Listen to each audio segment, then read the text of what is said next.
gusta grabar las noticias. Le gusta grabar las noticias. Dice que quería el metro y su mamá lo quería llevar al metro, pero a lot of questions tonight as to exactly what happened in the shooting. Sheriff's homicide detectives are on the scene here, combing through the evidence, trying to piece together exactly what happened. You can see behind me a very active scene, but we want to be careful because the body is still lying on the street. We are waiting for the coroner to arrive. Now, this shooting happened just before 1 this afternoon on Inglewood Avenue, south of Century Boulevard, where east of LAX. The man died at the scene. I spoke to several neighbors here who told me they heard at least 7 gunshots. But there's an atmosphere of fear among the residents here. They're afraid to talk about even what they heard or saw immediately afterwards. We have not gotten confirmation if this is a gang-related shooting. That is part of the investigation. Now, if you have any information about what happened here, you're urged to call homicide detectives at the Sheriff's Department, or you can also call Crime Stoppers and remain anonymous. We will be on this story tonight, bringing the latest updates coming up tonight at 6 o'clock. We're live. I'm Christine Kim, NBC4 News. A fatal accident involving a rideshare driver, and it was all caught on surveillance video. Police right now are studying the tape to determine who is at fault. With more on the video, Maren. County LAPD investigators just arrested the suspect on felony hit-and-run charges this afternoon. It appears that somebody ran a red light at this intersection. You see behind me, investigators aren't sure who it was. We're going to go ahead and let you take a look at the surveillance video. In the seconds leading up to this horrific crash, surveillance video obtained by NBC4 shows a black SUV slowly easing up before stopping at this light at exactly 2 a.m. But watch carefully because the next driver does not do the same. This person driving a silver sedan continues northbound on Arlington Avenue and Martin Luther King Boulevard before he or she appears to T-bone another vehicle in the video. The impact forces a dark-colored sedan backwards into a wrought iron fence. LAPD investigators tell NBC4 that 52-year-old Fontana woman was an Uber and Lyft driver. She had just picked up a passenger when she was blindsided and killed in the intersection. Her passenger was taken to the hospital with serious injuries. Surveillance video does not capture what happened next, but witnesses say the surviving driver acted fast.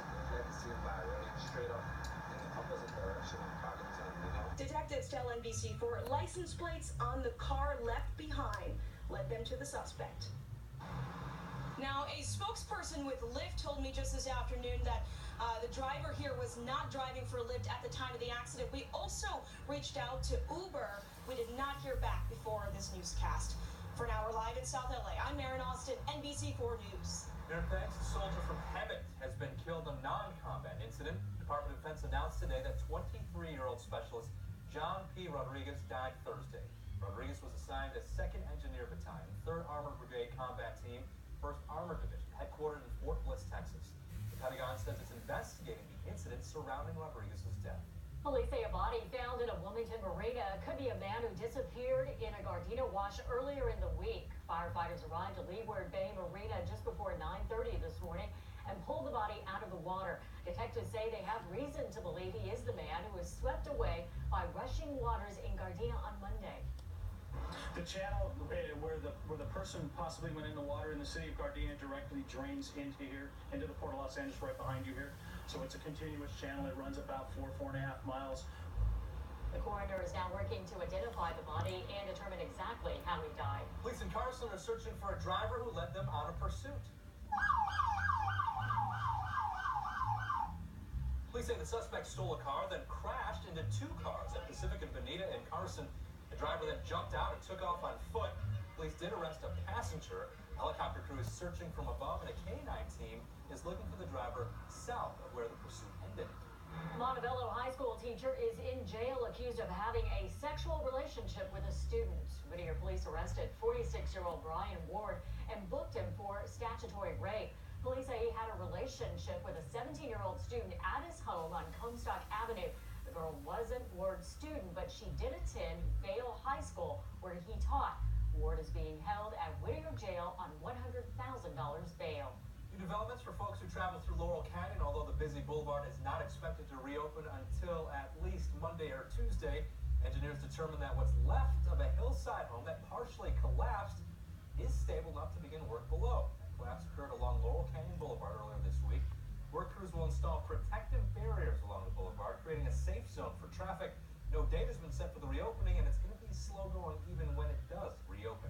Out to the weather, clear skies today, but yet another round of rain is headed our way. Meteorologist Anthony Yanez has your first alert forecast. We know it can't last forever, but enjoy today and also tomorrow, by the way, because our live Doppler network is sweeping the skies of Southern California. You can see not a drop out there. In fact, a lot of us have clear skies. You see Anaheim here, just a gorgeous evening setting up. Right now, it's a cool 66 degrees, calm winds. Of course, it was dry all day today. Other temperatures this evening, downtown still at 70 degrees. We saw quite a warm today. A lot of us were at highs in the 50s, and so we were about 10 degrees warmer this afternoon. Right now, 68 in Long Beach, Corona, Temecula in the lower, and mid-60s in Big Bear, right at freezing. So whatever your evening plans are tonight, it's going to be fantastic. On the cool side in Anaheim, 7 o'clock, 60 degrees, and in the mid-50s as we move from 9 to 11. But of course, as we were just talking about, it can't last forever. When the next round of rain comes in and how long it'll stick around, coming up. A man is under arrest tonight, 1 week after the deadly shooting of a woman in Hemet. Police say this man, Alfredo Esqueda, has been charged on suspicion of murder. Investigators say Esqueda shot his sister in the head last Friday and dropped her off at an emergency room in Moreno Valley. She died at the hospital on Monday. Police say evidence led them to her brother. It is unclear why he shot her. Police are still searching for the hit-and-run driver who killed an elderly man. The victim was struck as he crossed Century Boulevard, Gramercy Park, just before 10 last night. He was taken to a hospital where he later died. His name has not been released yet. Police say the driver who peeled away from that scene was in a dark-colored SUV, and anyone with information is asked to call the LAPD.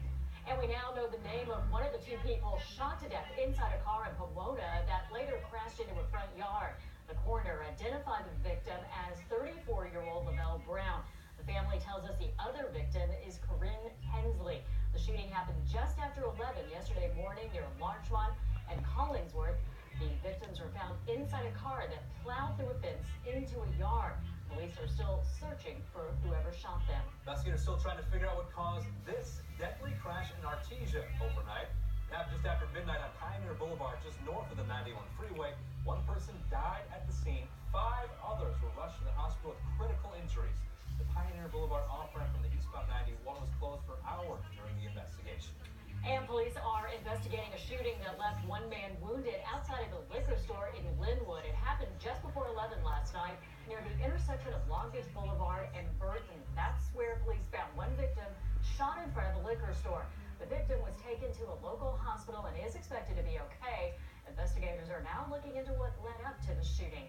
Now know the name of the man beaten to death during a fight in the Westlake district. Police say 46-year-old Julio Nunez Bolanos was hit in the head with a metal pipe, died at the scene. This happened on Hartford Avenue at 1 o'clock yesterday morning. His attacker, identified as 21-year-old Yankel Mejia, was taken into custody for questioning and later arrested on suspicion of manslaughter. He's now being held on $100,000 bail. Taking aim, the president-elect's latest Twitter attack against a civil rights icon. Plus, who's backing out of performing at the inauguration with just 6 days to go.